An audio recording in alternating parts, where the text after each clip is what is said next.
the first real day set in where I was in my cubicle for 8 hours in front of a computer, no human interaction, didn't move, didn't see the sun, didn't get outside.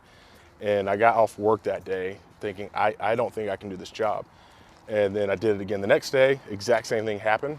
And my body began to feel like it did when I was losing consciousness. It's like the same stimulus, I guess you could say.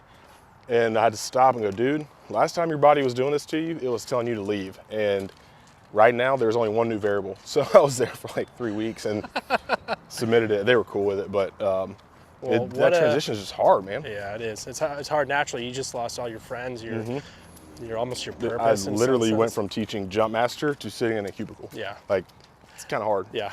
Obviously, I love being home. She loves having me around, but it is weird when you've been at a job that makes you go away so much, when you quit going away so much, you know? You actually have to deal with who each other are, like almost relearn who each other are, 100% relearn, how they work, and man. I'm a different version of me than who she met back in 2016. That dude had still only done one deployment, you know, a lot of growing was left to do, let alone the exponential growth journey that happened with everything we talked about. And a lot of people won't get this, you'll get it though. And as I've looked at security work or whatever, she's like cleared me hot. She's like, you are fine to leave for 2 or 3 weeks at a time. Like, it's okay. Yeah, isn't that crazy? You got so used to leaving for whatever, 6 months at a time, 7 months, and now you almost feel, I don't know, guilty about like, oh, should I leave for a day, or I'm gonna miss seeing my kid do something, or.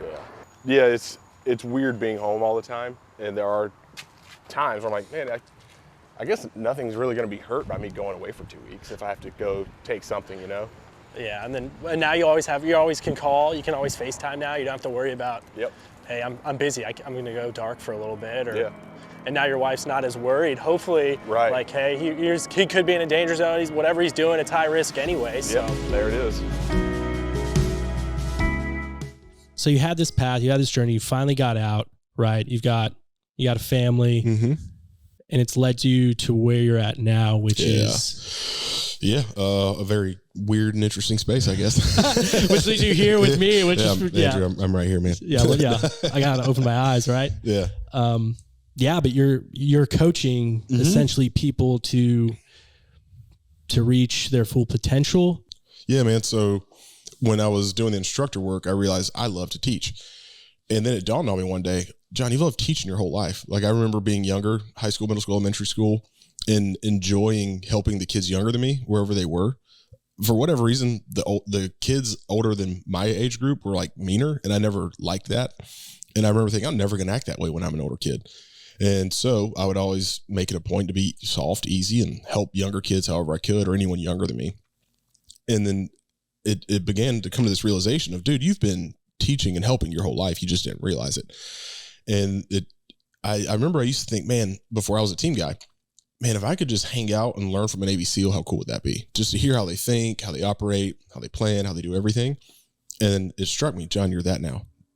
I'm sure there's other people who would like to learn that. And as I began to think on it, like every bow guy, every team guy, we're fortunate enough to live a really cool life that people can learn from.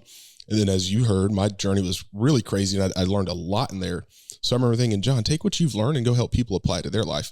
No matter where they're at, no matter what they're trying to do, you can bring value to whatever it is that they're trying to achieve. So